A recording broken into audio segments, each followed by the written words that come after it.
174 pesos, 1 garlic organic.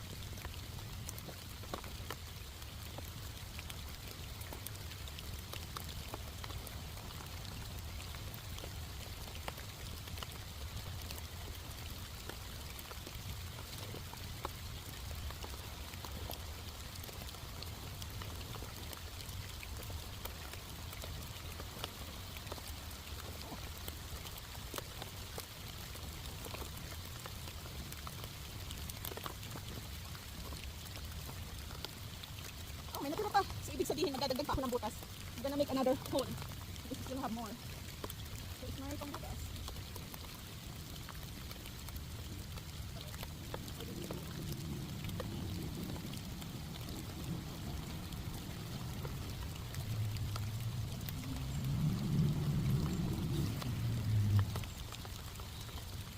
Start the round of applause.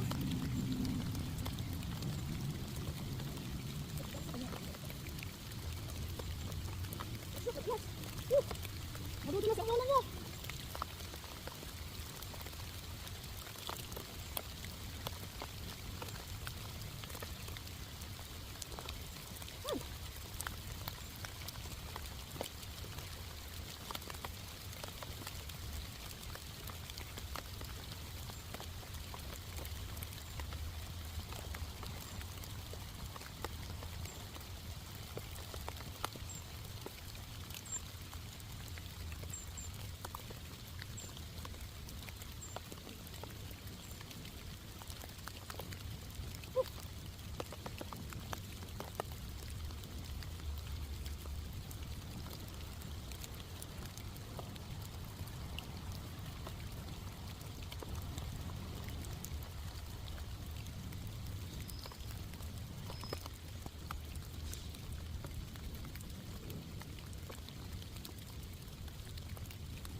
To make a new hole for the rest.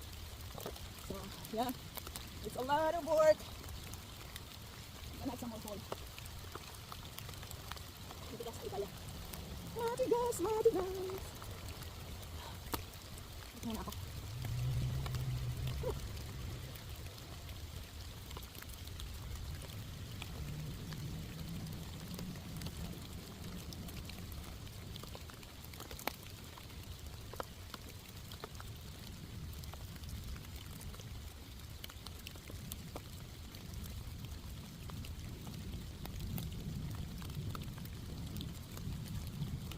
Wet already. I feel my shoes so wet.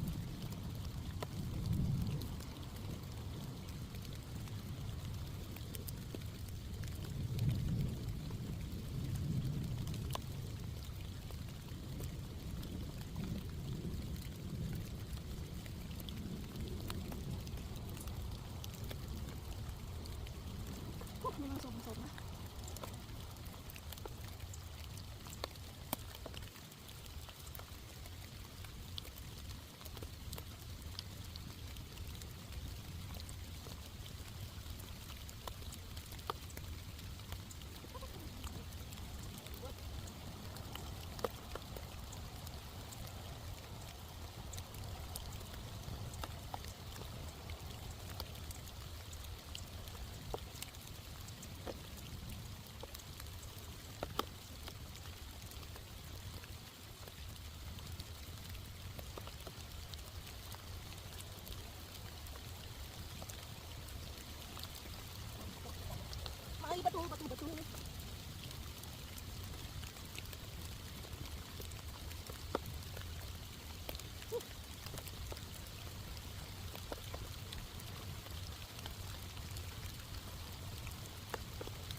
guys. Army, hi Ate Army. Thank you for watching. It's pouring rain, but I try to plant my garlic because I don't know when is the rain gonna stop. It keeps raining every day.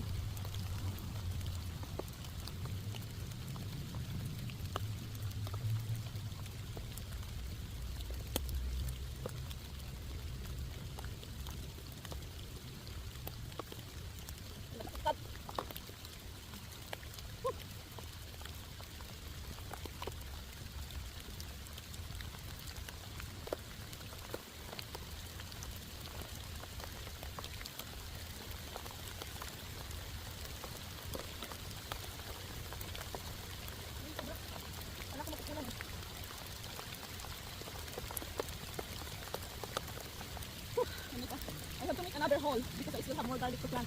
It's only 100 pieces is garlic, 190. So I have some more. I'm gonna make another hole.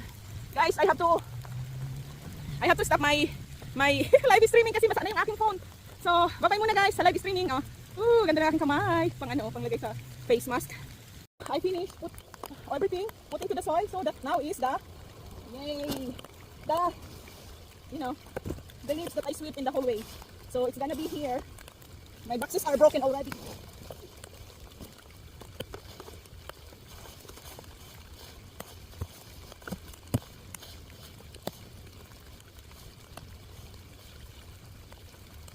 So I have to get more leaves. Because I have another one over there. Yeah, but my boxes is broken already. See guys, it's broken because of too much rain. I think because the boxes is broken. Now I have to carry the heavy one. Okay, two more hakot. Bigat. It's become heavy guys because it's wet. It's a lot of water, this falling leaves. And I have to sweep the ground the whole way to get all these falling leaves from the whole way. Another one more, and then I'm gonna put the hay. Natumba ang camera ko. Ayan. Ito na ang last one. Yan. Nakatatlo ito. Lasagin natin ito. Mas makapal. It's sticker, mas bitter. Yan. Diba? So, dagdag fertilizer na rin to.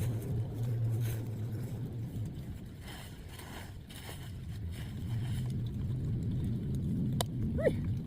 Yan! Bayan!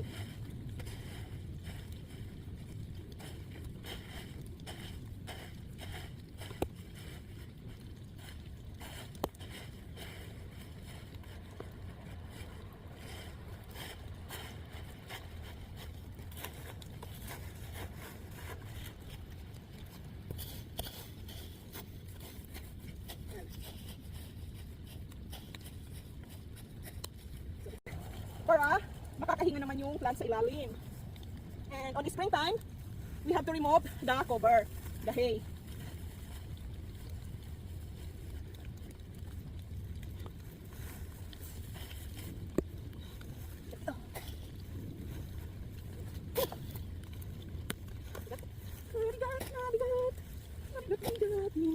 Bigat.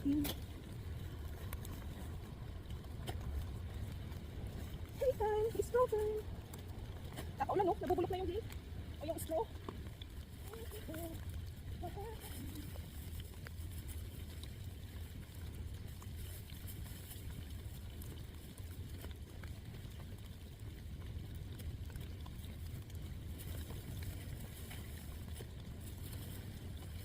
Basang-basa sa ulan, walang masisilungan. Ayos ang sintonado.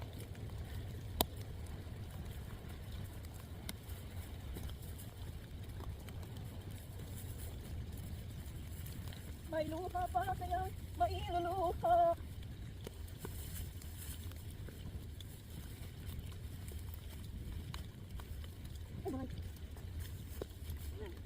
Diba? Matatapos na rin ang aking garlic garden. Yay! This is the final coating. The straw.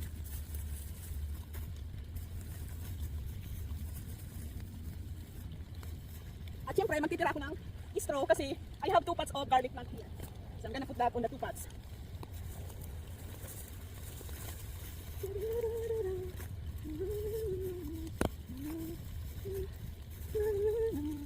Just use this. Yay, to cover. May butas-butas pa, may pasingawan oh. Cover na lang siya natin. Yan.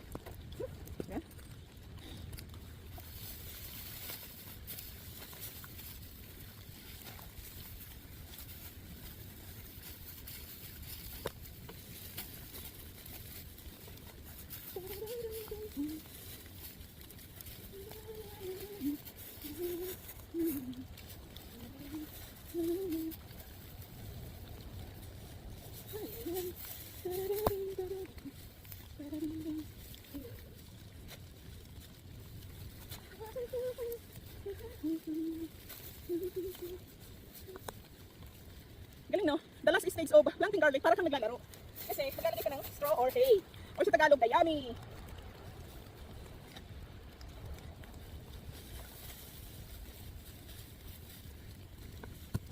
Dayami, dayami, muruan.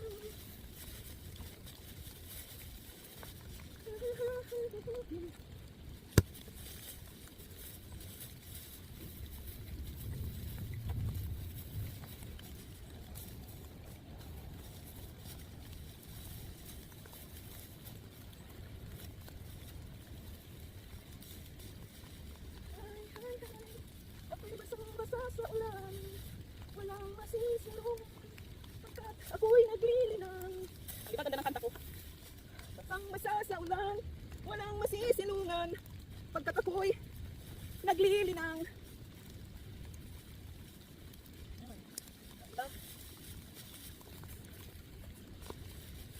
Nice and cozy, my big garden for garlic. Bigyan na natin dito. Ano na oh, mga basang-basa na yung ating mga boxes oh. Bigyan na rin siya natin dito. Yan.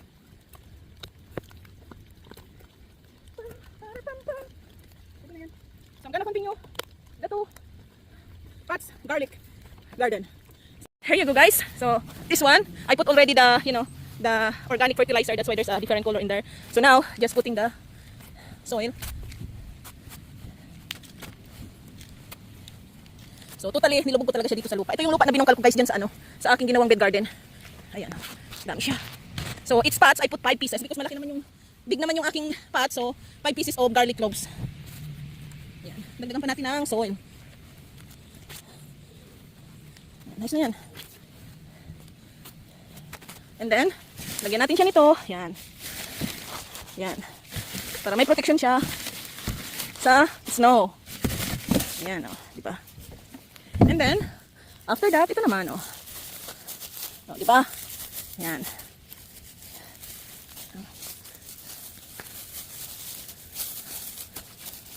Yan, oh. So, that's 2 pots of garlic, 10 pieces of garlic cloves, and this is now the whole area of my garden. Yay! See, 1, 2, 3. So, this was last week. I finished it. 4. This is the long one. 4, 5, and 6. So, I have 6 bed garden, guys. Yay! O, di ba? So, happy farming, happy organic farming. Galing, no? Oh. Halaman naman ay, ayan na, oh, tumpos na. Nadidedo na siya. Sayang lang ang aking mga tanim na iba. Namumula na, oh, pati asparagus. Oh, namumula na yung asparagus. Still surviving the avocado. Diba yung avocado, ah? Ayan, I harvested already the talong or the eggplants. Still have a lot of baby. But it's got frozen already, see guys? And my peanuts all dead. See guys? Maybe I should check if I can get some peanuts fruit. And I still have some more over there to harvest. So the jute is still here and having flowers already. My potatoes, I'm just gonna leave the potatoes. I'm not gonna harvest the potatoes.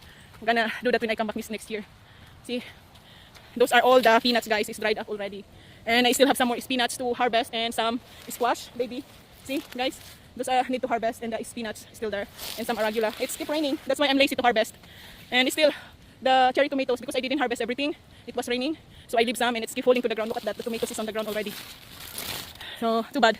Winter is coming. Cold weather is started already. That's why all my vegetable drying up. And too bad. I feel bad. I couldn't harvest my peanuts. So, maybe next time I'm just gonna plant the peanuts in the paso or in the pots. Yeah, I still have to harvest the jute. When I'm about to go to Canada, I'm gonna harvest this. This is a lot.